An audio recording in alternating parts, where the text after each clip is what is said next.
नमस्कार दोस्तों, good evening. मैं संदीप भाटिया आप सभी का स्वागत करता हूं मेरे YouTube channel pharma marketing guide में।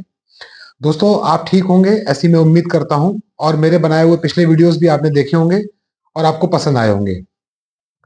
दोस्तों, ये चैनल जैसा कि मैंने आपको बताया था कि मैंने अपने उन मित्रों के लिए बनाया है जो फार्मा सेल्स एंड मार्केटिंग जिन्होंने अभी ज्वाइन किया है या कुछ समय पहले ही उन्होंने काम शुरू किया है, या फिर वो आगे फ्यूचर में कुछ अपने आप को ग्रो करना चाहते हैं तो किस तरह से उनको आगे जाना चाहिए। तो दोस्तों, मैंने अपने पिछले बहुत सारे वीडियोस में जो फार्मा सेल्स एंड मार्केटिंग की रिक्वायरमेंट्स है उसके बारे में बहुत डिटेल में बात किया है। अगर आपको लगता है कि आपको किसी टॉपिक के ऊपर कुछ क्वेरी है या आप कुछ जानना चाहते हैं तो आप कमेंट बॉक्स में लिख दें, हम उसके ऊपर भी बात करेंगे। दोस्तों, आज हम एक नया टॉपिक शुरू कर रहे हैं फार्मा सेल्स एंड मार्केटिंग में, जो बहुत इंपॉर्टेंट है आज के सिनेरियो में, और हमेशा से वो बहुत इंपॉर्टेंट रहा है। लेकिन बहुत बार देखने में आता है कि उस एरिया को लोग बहुत कैजुअली लेते हैं और उसका क्या नुकसान हो सकता है, उसके क्या परिणाम आपको भुगतने पड़ सकते हैं, उसके बारे में भी हम डिटेल में बात करेंगे। तो दोस्तों, आज का जो हमारा टॉपिक हम शुरू कर रहे हैं वो है मैनर्स के ऊपर और एटिकेट्स के ऊपर। दोस्तों, ये दो बहुत शब्द जो हैं छोटे हैं लेकिन इनका महत्व बहुत है फार्मा सेल्स एंड मार्केटिंग में। तो ये बहुत थोड़ा सा बड़ा टॉपिक है तो इसको हम पार्ट्स में कवर करेंगे। आज हम शुरुआत करते हैं अपने नए टॉपिक की, मैनर्स या एटिकेट्स। तो चलिए दोस्तों, अगर अभी तक आपने मेरे चैनल को सब्सक्राइब नहीं किया है या बेल आइकन नहीं दबाया है तो जल्दी से इस काम को कंप्लीट कर लें ताकि इस तरह की इंफॉर्मेटिव वीडियोस आपको टाइम टू टाइम मिलती रहें। तो दोस्तों, चलिए शुरू करते हैं आज का टॉपिक, मैनर्स या एटिकेट्स। दोस्तों, जब भी आप किसी जॉब में होते हो तो आपको एक मैनरिज्म फॉलो करना पड़ता है, आपको एक पॉजिटिव एटीट्यूड रखना पड़ता है, आपको अपना बिहेवियर बहुत अच्छा रखना पड़ता है, तभी आप लंबे समय तक किसी भी ऑर्गेनाइजेशन में सर्वाइव कर सकते हैं।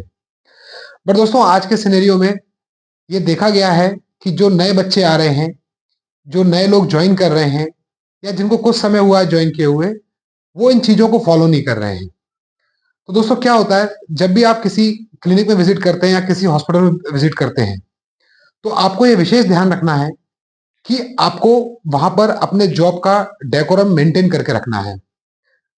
अब मैं ये आपसे क्यों कह रहा हूं, इसका एक रीजन है।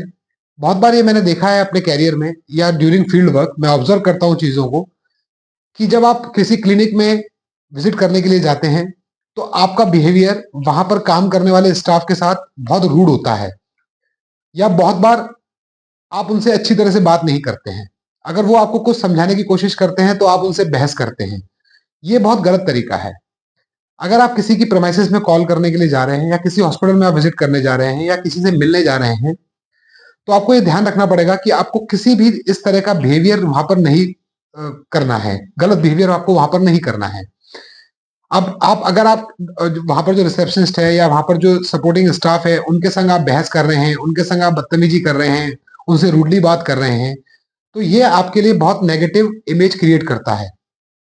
तो आपको इन चीजों से बचना है। मैंने बहुत बार देखा है कि जब रिसेप्शनिस्ट बिजी है या स्टाफ बिजी है, वो अपने पेशेंट्स को अटेंड कर रहे हैं, तो आप लोग जाते हैं और वहां पर जाकर उनको बीच में डिस्टर्ब करते हैं, जो बहुत तरीका गलत है। ऐसा नहीं होना चाहिए। उनके लिए पेशेंट्स प्रायोरिटी है। अगर आप गए हैं, अपने काम से गए हैं, तो आपको वेट करना पड़ेगा। उनके खाली समय का आपको वेट करना पड़ेगा, और जब वो फ्री हो आपसे बात करने के लिए तब आपको उनको डिस्टर्ब करना है। या बहुत बार मैंने देखा है कि फोन नंबर वहां से ले लेते हैं और अननेसेसरी फोन कॉल करते हैं बार बार कि मैं कितने बजे आऊं, मैं क्या करूं। दोस्त, जो स्टाफ वहां पर काम कर रहा है वो आपके एम्प्लॉय नहीं है, ना आपकी कंपनी के एम्प्लॉय है। वो एक जहां पर वो काम कर रहे हैं वो वहां के एम्प्लॉय हैं, तो वो आपके प्रति रिस्पॉन्सिबल नहीं है। अगर आपके पास समय नहीं है वहां पर जाने का और आप फोन पर उनको डिस्टर्ब करेंगे तो ये ठीक बात नहीं है। आपको इन चीजों से बचना चाहिए। दूसरी बात, बहुत बार ये भी देखा गया है कि आजकल के यंग बच्चे रिसेप्शनिस्ट का नंबर ले लेते हैं। अगर रिसेप्शनिस्ट फीमेल है तो उनको व्हाट्सएप चैटिंग करेंगे, कुछ भी करेंगे, कुछ भी मैसेज भेजेंगे, विच इज वेरी रॉन्ग। आपको ये सब नहीं करना है, ये बहुत गलत बात है।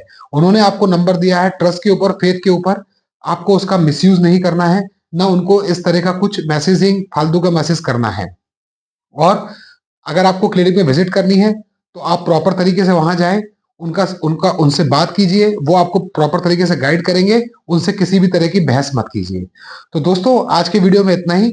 अब अगले वीडियो में मैं आपके लिए लेकर आऊंगा इसके आगे की बात कि आपको और क्या ध्यान रखना है जब आप किसी क्लिनिक या हॉस्पिटल विजिट करते हैं। नमस्ते।